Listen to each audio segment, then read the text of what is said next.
Ustedes que son padres de familia. Buenas tardes, señoras y señoritas. Aquí está el DJ.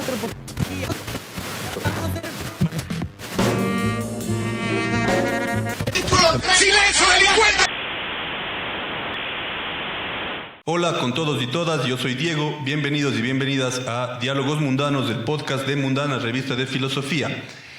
Noé no nos puede acompañar por compromisos laborales, pero le mandamos un gran saludo. Y el día de hoy en este programa vamos a conversar de la vinculación social como semilla de comunidades de resistencia, y por eso tenemos a David Acurio, quien es director de vinculación con la colectividad de la Universidad de Cuenca.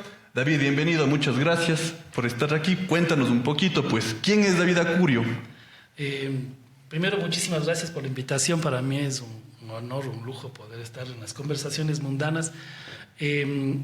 Yo soy un profesor de la Universidad de Cuenca, soy era médico de formación inicial, y creo que he estado casi media vida dedicado siempre a la relación del trabajo con las comunidades, con los procesos campesinos en un primer momento, y ahora en la Dirección General de Vinculación. Bueno, pues y para empezar esta conversación sobre vinculación, pues un pequeño editorial que hacemos siempre, porque en un mundo moldeado por el individualismo, la competencia y el consumo, la construcción de comunidad se erige como un acto de resistencia y esperanza. Una comunidad busca romper las lógicas del sistema que fragmenta los lazos sociales y reduce las relaciones humanas a meros intercambios económicos. En este contexto, la vinculación social se convierte en un ejercicio esencial para reimaginar formas colectivas de vida que prioricen la solidaridad, la cooperación y el bien común. Sin embargo, este ejercicio no está exento de desafíos. El sistema opera como una fuerza tan omnipresente que muchas veces infiltra incluso estos espacios que buscan resistirlo. Y por ello la vinculación requiere de una constante reflexión para evitar reproducir las jerarquías y opresiones que se pretenden superar. La construcción de comunidades no es un destino, sino un camino que se recorre colectivamente. En cada apoyo mutuo, en cada decisión tomada de manera comunitaria y en cada espacio compartido de lucha y esperanza se gesta un mundo distinto. Vincularnos desde la solidaridad no solo fortalece nuestras resistencias, sino que también nos recuerda que otra forma de vivir y relacionarnos es posible. Frente a la fragmentación y el aislamiento que promueve el capitalismo, la vinculación social se alza como un acto radical de creación y transformación. David, tú decías, pues, en tu presentación, algún momento fui médico, pero aunque no lo ejerzas, recuerdo como anécdota, te conocí aquí cerca en el Colegio Benigno Malo, haciendo un observatorio a la educación, y desde ese tiempo siempre me queda esta idea, ¿no?, de que crear, de que luchar por un sistema siempre es un ejercicio colectivo, o sea, de que siempre necesita encuentro. Y tal vez en tu faceta actual como director de vinculación, ¿cuál es ese bagaje que te ha dejado la actividad política, la actividad militante, para pensar que nuevas formas de construir sociedad pasan por participar de esto, ¿no?, de la decisión colectiva, del encuentro común? En realidad me parece que la tensión, la disputa del sentido de la vida, de la sociedad, no es una disputa nueva en la perspectiva o una lógica económica de lo individual, de yo triunfador por encima de los otros, o una lógica de lo colectivo, de lo compartido, del proceso más solidario de hacer las cosas. Ciertamente, yo vengo de haber permanentemente apostado por el segundo camino. Creemos que la posibilidad de hacer esfuerzos comunes de este sentido de comunidad supone una forma de enfrentar legítimamente un sistema que ha priorizado el beneficio individual, la acumulación, particularmente la acumulación de capital, y que ha roto todas las formas de relación. En los tiempos que coordiné el contrato social por educación aquí en la región, efectivamente, el pensar en la construcción colectiva, en la discusión de qué educación queremos, la lucha por que la educación sea efectivamente y absolutamente gratuita y de acceso universal, era una lucha que no es posible hacerla individualmente, sino en el sentido de lo colectivo, y en el sentido del movimiento social. Y hoy, cuando uno piensa la vinculación, por lo menos como lo pienso yo personalmente y como lo pensamos en la U este momento y el equipo de vinculación, La construcción de la vinculación es una construcción fundamentalmente de colocar un pie a tierra en un mundo donde todo se resuelve virtualmente, donde la formación apunta con mucha fuerza a la virtualidad y con eso también a la acción individual. Pensar que la vinculación puede ser un espacio de aterrizar, de ver a los otros, de sentirte, en ese sentido más, aprovechando de lo filosófico, del ser en sí y el ser para sí, de sentirte que eres parte, porque eres parte de otros, que compartes con otros un sentido y una posibilidad de ser construido. Entonces, la vinculación sí nos da esa posibilidad. Creo que, de hecho, asumimos en su momento el desafío de la Dirección General de Vinculación, porque sentimos que es posible, además desde la academia, tener ese puente con las dinámicas sociales, de no solamente hacer del proceso educativo un proceso que se haga en el territorio, que se haga viendo la sociedad, sino de hacer de la educación también parte de ese proceso colectivo de sociedad, y de resistencia a las dinámicas de acumulación. Esto que tú mencionabas, de estar ante los otros, también está muy presente en Hannah Arendt, porque ella dice la comunidad es el espacio donde aparecemos ante los otros. Y recuerdo cuando se discutía el proceso constituyente y se daba mucha fuerza a la vinculación con la colectividad, se decía, no se puede hacer universidad si es que no se vincula este quehacer universitario con la gente y con la comunidad que existe al lado. Ahora, más allá de la experiencia, para no hacer de esto un debate de tu trabajo, ¿por qué es importante que cada acto que los seres humanos lo realizamos tenga esta perspectiva, esta mirada, que es una mirada previa y una mirada posterior, ¿no? Es decir, cómo está afectando lo que yo hago, cómo vinculo lo que yo hago con el resto. Creo que debe partir de un principio. Nosotros somos parte de una lógica ecológica, si quieres, de compartir relaciones con otros. Lo que yo haga afecta al colectivo, no es solamente un beneficio personal o individual. Y creo que desde esa perspectiva el reconocerse como parte del colectivo es clave. Y ahí hay que decir también que los procesos académicos no es que se vinculan con los procesos, son parte de la dinámica social. Deben reconocerse como un actor más de esta dinámica social y por lo tanto tomar una posición frente a ella. No importa si es la universidad, si es el colegio, si es el grupo de estudio, sí, es decir, no es un ejercicio de la reflexión por la mera reflexión o por el aprendizaje individual, es el aprendizaje en medida de lo que puede ser un sentido de utilidad colectiva, de servicio, si quieres, puede ser visto desde otras miradas, pero es el asumir que tu acción, aunque parezca individual, primero, no es tan individual como crees, se expresa probablemente individualmente, pero es consecuencia de dinámicas sociales. Y dos, tiene consecuencias en las dinámicas y en la vida de otros.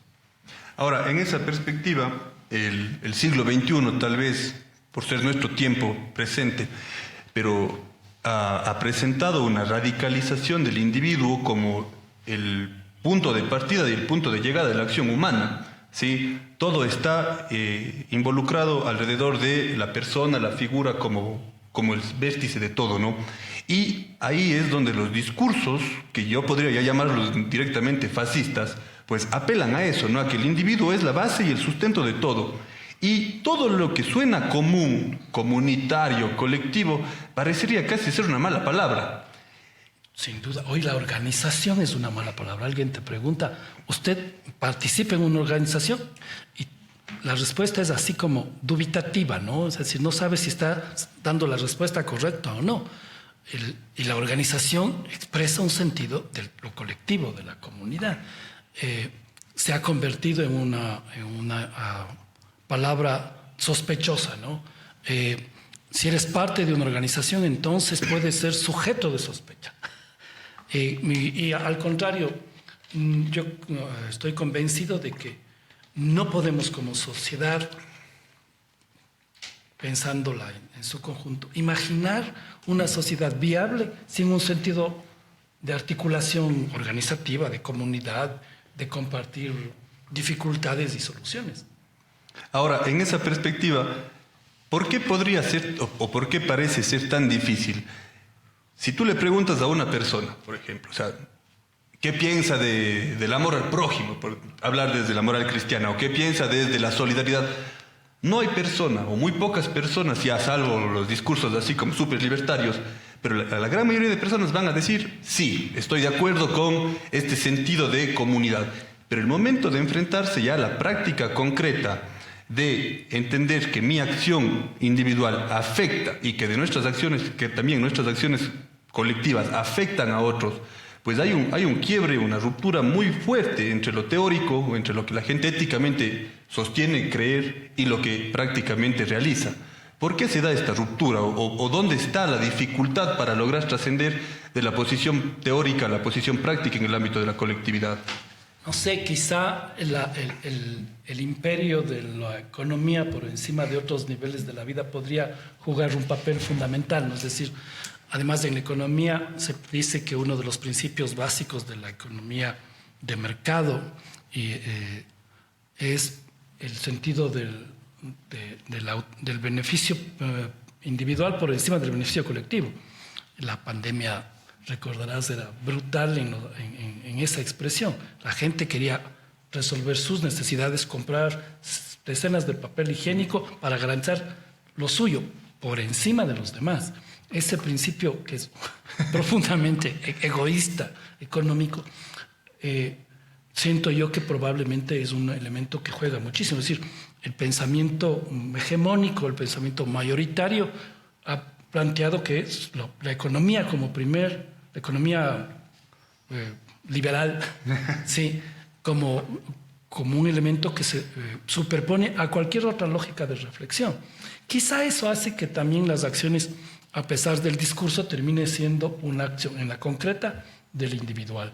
Y también creo yo que nosotros, en el país en que vivimos, en las condiciones en que vivimos, somos absolutamente marginales de las grandes acumulaciones de capital, y ahí la mayor parte de gente sobrevive, ¿sí?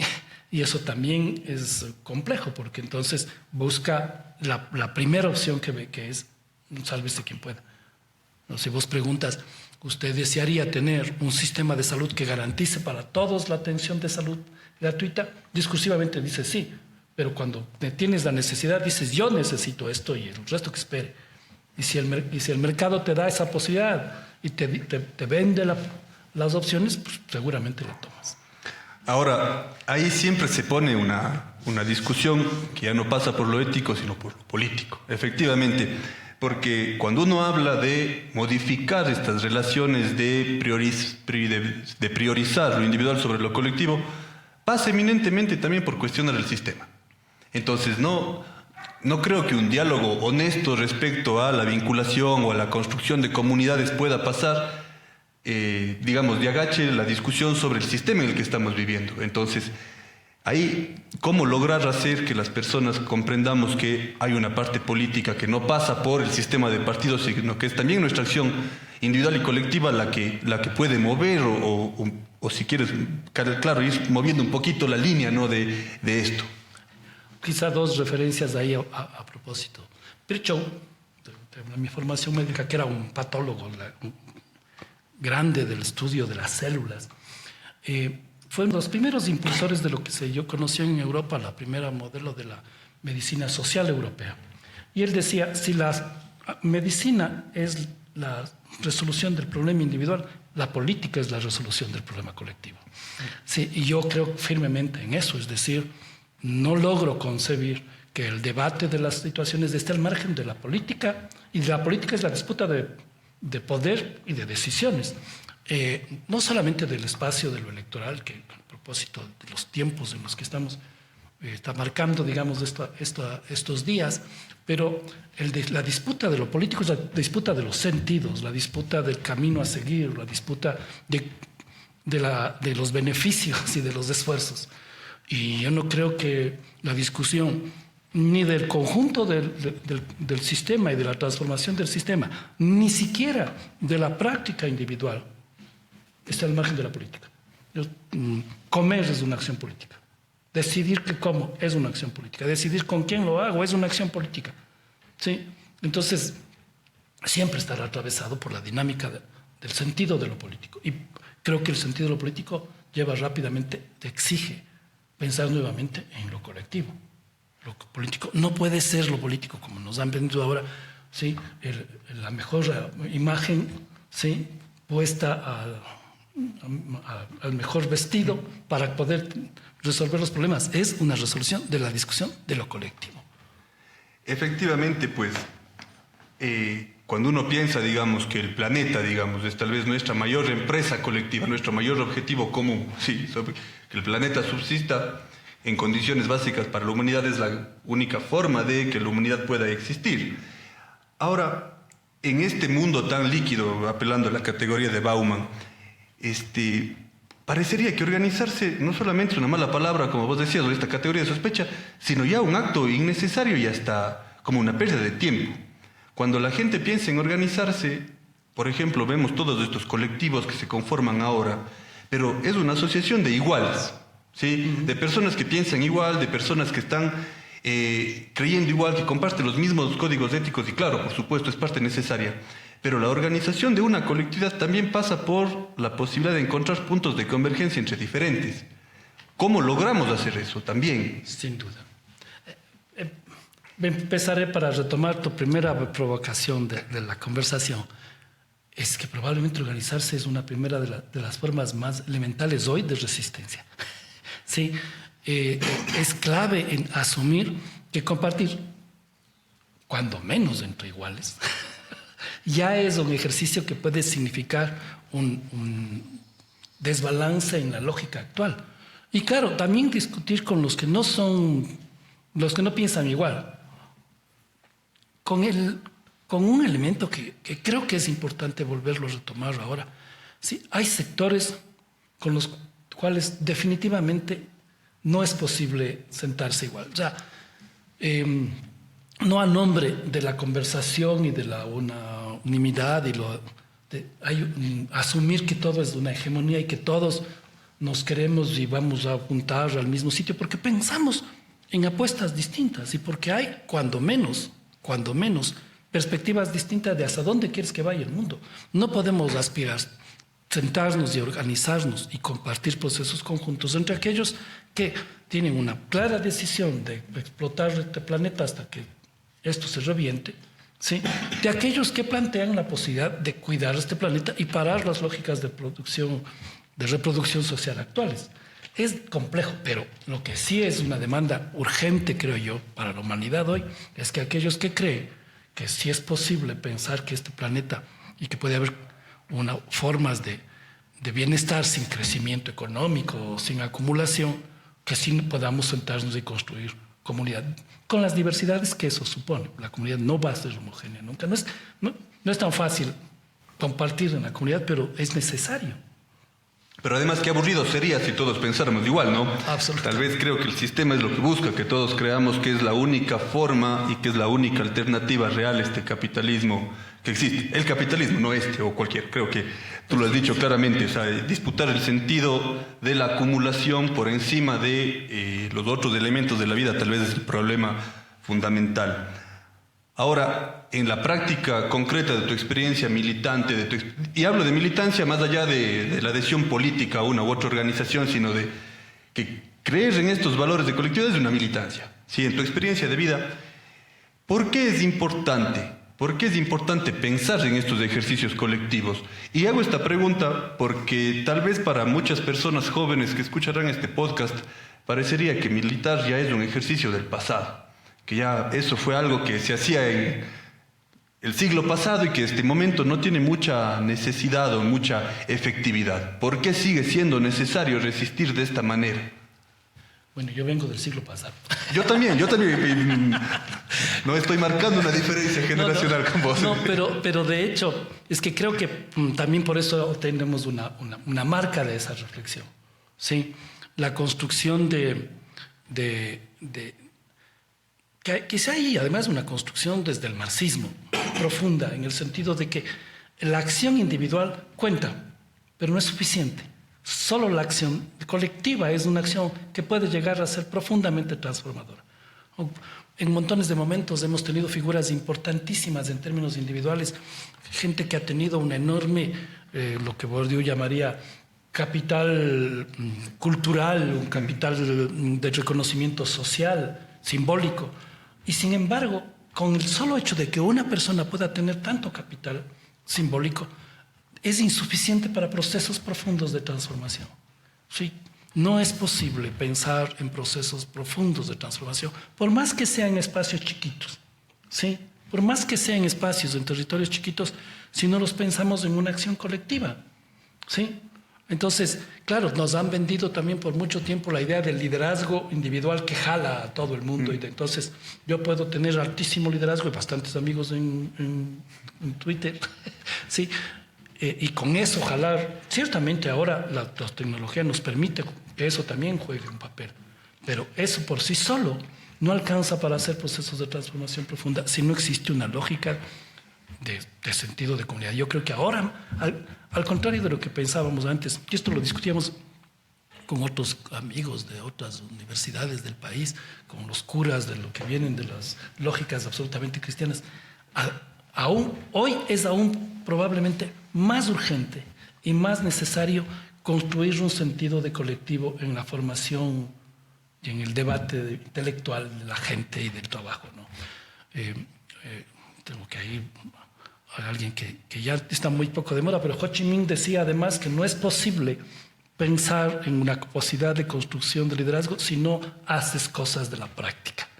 Y ahí por eso me parece tan chévere el trabajo de vinculación de la Universidad de Cuenca, porque también te coloca en un sentido de la práctica, ¿no? O sea, es el conocimiento, en la lógica más del racionalismo crítico, es para la acción. Puedes saber un montón. Si no está pensado en cómo impacta en una praxis transformadora, emancipadora, diríamos, en nuestros buenos momentos, se queda en la lógica puramente individual. Y si eso se llama militancia, pues hay que apuntar a retomar ese sentido de la militancia. ¿Partidaria o no partidaria? Cuando uno se plantea, digamos, siempre hay un riesgo, efectivamente, porque el momento que yo me pongo en contacto con el otro, en presentarme en las diferentes formas, siempre hay el riesgo de que me cambien. Y tal vez ahí está el gran miedo de las identidades del siglo XXI, porque entramos siempre en contacto con el otro, casi que con un arsenal de cosas que estamos absolutamente negados a resignar, ¿sí? Y tal vez ahí preguntar, la vinculación es un ejercicio necesario también no de ceder posiciones en el ámbito de la negociación o la transacción, pero sí de también permitirme reconocerme en la imperfección. ¿Y cómo logramos construir comunidades de imperfectos? Porque a veces pienso yo que existen como estas políticas o estas posiciones donde ya está tan claramente teóricamente definida la cosa que es imposible ir a la práctica y dejarte transformar por la práctica. Sin duda. Y claro que un punto de partida es que aprendas del otro, ¿no? Es lo que muchos llaman intercambio de saberes, pero es reconocer que el otro tiene otras formas, ¿sí? Tiene otros saberes y tiene otras posiciones. Yo creo que ahí es un chévere espacio de aprender. Inclusive en términos de los dogmas, digamos, porque también es cierto que vos aprendes a reconocer, o deberíamos aprender a reconocer la oportunidad de un proceso, la posibilidad de dar un paso atrás en la perspectiva de poder construir con otros que nos pase en la vida cotidiana siempre, y que claro que eso sí es un ejercicio de aprendizaje complejo, porque no logras las unidades de las izquierdas, porque cada uno es más absolutista que el otro, ¿no? La verdad absoluta es la nuestra, y el que piensa, sobre todo si piensa como yo, un poquito distinto, entonces es peor que el que claramente tengo identificado que piensa distinto. Y ahí el enemigo parecería ser el más parecido que el más diferente. Tal cual. Pero para poner la pregunta un poco más picante tal vez, en tu experiencia vital, de estos ejercicios de encuentro con el otro, algo que tú decías no hubiese cambiado nunca y que te das cuenta que ha cambiado. En tu forma de pensar, de interpretar el mundo. Yo creo que hay montones de cosas ahí en el camino. Eso sí es ya la vejez. Sí, es que yo creo que han habido idas y vueltas, ¿no? Yo siento que, por ejemplo, a esta altura de mi transitar, es como volver al origen. Sí, pero ha habido montones de momentos en donde yo hoy puedo decir, vuelvo al origen, me puedo posicionar, porque también he tenido la posibilidad de aprender, por ejemplo, cosas que eran imposibles pensar. Hace, qué sé, 30 años, Diego, lo más probable es que cualquier lógica del pensamiento keynesiano era mala palabra. La interculturalidad absolutamente negada en la lógica marxista. No se diga el pensamiento de las diversidades sexogenéricas.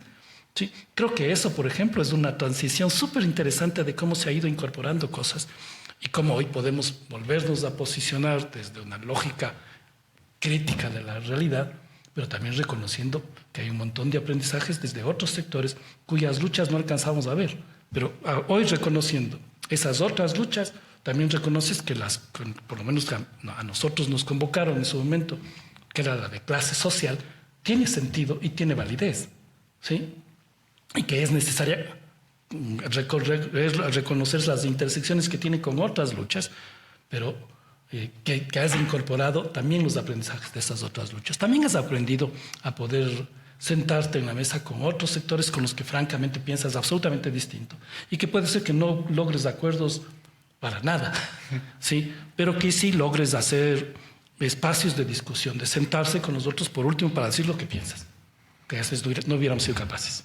Claro, ahora, tú mencionabas hace un momento que hay personas o grupos, no digamos de personas en lo particular, pero posiciones con las que no se discute y con otras con las que efectivamente se puede discutir. ¿Cuál sería esa línea roja, por ejemplo, ya para David Acurio? ¿Cuál es la línea roja con la cual el diálogo ya no es una opción? Yo creo que este rato, fundamentalmente con el fascismo, con las lógicas de destrucción de lo público, ¿sí? Y con las lógicas de acumulación del capital por encima de todo, ¿no? O sea, a mí, a esta altura, me irritan algunas cosas que dices, por Dios, ya, ¿dónde estamos? Ya no importa nada. Acabamos de ver un presidente de la República que se posesiona en Estados Unidos.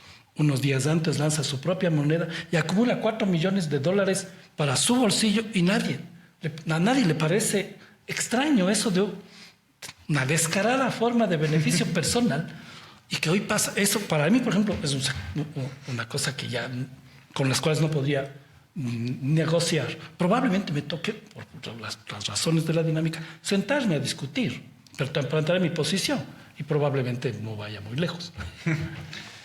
Pero bueno, tal vez la vinculación o la construcción de comunidades como acto de resistencia no sea siempre con el objetivo de ganar, sino tal vez de resistir con la posición. O sea, y creo que esto que tú mencionas, en la práctica concreta muchas veces hay que discutir y hay que dialogar, pero a veces uno sabe que va a perder. Sí. Pero ¿cuál es la lección que nos deja también la derrota en este ejercicio permanente de ir construyendo como estos campos de lo colectivo? Yo creo que el repensar algunas de las posiciones sin duda es uno de los aprendizajes de la derrota, pero la otra es que regularmente el esfuerzo, digamos, de los sectores no hegemónicos, los que hemos tenido la posición desde la contrahegemonía en general, lo que hemos aprendido a ver en este tiempo es que no les interesa conversar con nosotros. No es que a nosotros no nos interesa conversar con los sectores hegemónicos, es que a los sectores hegemónicos no les interesa conversar con nosotros. Hay una lógica de imposición y si te aguantas, bien. Y creo que en esa perspectiva una de las lecciones de la derrota precisamente es la necesidad de poner más lazos entre la gran mayoría que no somos hegemonía. Y efectivamente conversábamos con los compañeros y compañeras de Mundana que en ocasiones la conciencia política, durante mucho tiempo, durante la gran historia de la humanidad, la conciencia política era un acto de emancipación, porque tenías una forma de creer en algo que te permitía moverte hacia conquistar ese objetivo. En el siglo XXI tener conciencia de hablar de lo común, de lo colectivo, de lo comunitario, del nosotros, parece ser ya un ejercicio, o sea, parece ser una cosa de camino directo a la depresión, porque parece que no hay vía. ¿Por qué la resistencia pasa justamente por reivindicar que podemos aún, no digo que necesitemos, pero que podemos aún pensar en colectivo? Precisamente porque cuando vos ves la vida, digamos, No. Voy a poner ejemplos de las cosas que uno encuentra ahora. Las dinámicas de los movimientos de la economía popular y solidaria son posibles, ¿sí?, en medida de que es una felicidad colectiva. No son grandes enriquecimientos, pero son gente que está haciendo cosas juntos. La dinámica que nosotros hemos compartido con los migrantes venezolanos aquí en Cuenca, que logran reconstruirse, reaprenderse a partir de esa lógica de lo colectivo, creo que te muestra que es posible, ¿sí? Y yo sigo creyendo que es necesario también, ¿sí? Y que hay que hacer esa convocatoria, ese llamado a que intentemos hacer ejercicio de lo colectivo, ¿no? Producir alimentos entre distintos. A nuestra experiencia de la huerta en la Cuenca es lindísima, por eso es decir, ahí funciona, la gente ahora se comparte en la semilla, dice, yo tengo tantas lechugas en mi huertita, le compartamos. Empieza a tener un sentido de poder hacer con los otros y de reconocerle al otro, Diego. Sí, y de reconocerle al otro. Entonces me parece que por eso es un ejercicio de resistencia, porque es eso lo que ha sido pasado bulldozer, ¿sí?, en la dinámica del siglo XXI, porque las dinámicas no apuestan a eso. Tanto no apuestan a eso que ni el ejercicio de la política electoral apuesta a reivindicar lo colectivo. Yo siempre me acordaré de un viejo profe, voy a permitirme nombrarle al Olger Dután, ¿sí? Él es médico también, tomó años en los temas de derechos humanos, y él decía, ser candidato es la oportunidad de encontrar, a decidir con la gente. No salían para ganar, salían para decir su palabra. Hoy tienes partidos de alquiler porque para poder ganar, maquinarias de mercadeo para poder ganar. Sí, ojalá no se enteren qué es lo que estás queriendo plantear. Mientras menos se enteren, mejor. Claro. Entonces, claro, esa lógica es la que requiere resistencia, porque si no, no requeriríamos ese ejercicio de contrastar, de tensionar esas posiciones que están llevando a que grandes sectores de la humanidad nos quedemos fuera. Bueno, David, para ir terminando, primero agradecerte muchísimo por esta conversación. Creo que compartir tantas experiencias, tantas anécdotas contigo me dejan también un montón de otras preguntas. Pero para finalizar, Álvaro Cunal, un famoso intelectual portugués, decía, no hay que tener vergüenza de ser felices, porque para eso mismo luchamos.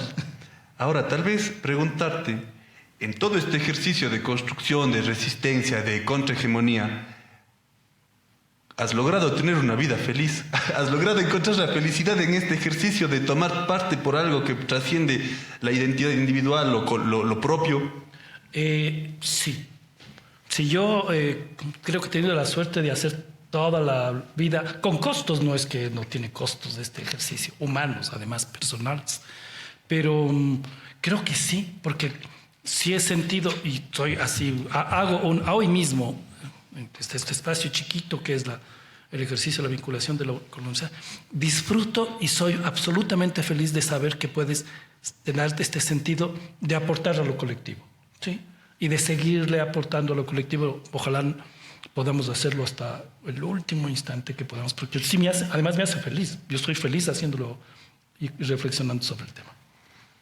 Bueno, pues sabiendo que una persona feliz hace cosas para que el resto de personas sean felices, tal vez es una de las enseñanzas o de posiciones filosóficas que buscamos con este espacio, ¿no? Hacer y demostrar que compartir la palabra, que criticar, que indignarse, que estar bravo contra lo que sucede, no necesariamente es un acto de condicionarnos a la amargura, sino de emancipar, de reconocer que pensar y que criticar es un acto para ser felices, porque este mundo que tenemos no es el único que puede ni el que nos merecemos. Así que bueno, David, agradecerte muchísimo a nombre de Mundana, pues siempre estos espacios son eso, un ejercicio de compartir la palabra y de encontrar a la filosofía no solamente como la reflexión, sino como la reflexión para cambiar las cosas que tienen que cambiarse. Como siempre, agradecer a la Universidad de Cuenca, a la Facultad de Filosofía, que nos preste este espacio para grabar el podcast, pues, y por supuesto a todas y todos ustedes que nos observan, que nos escuchan, porque para eso se hace este programa, para que las reflexiones puedan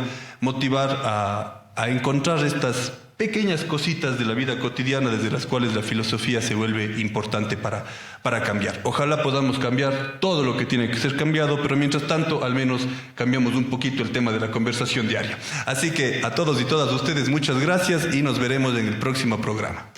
Muchísimas gracias.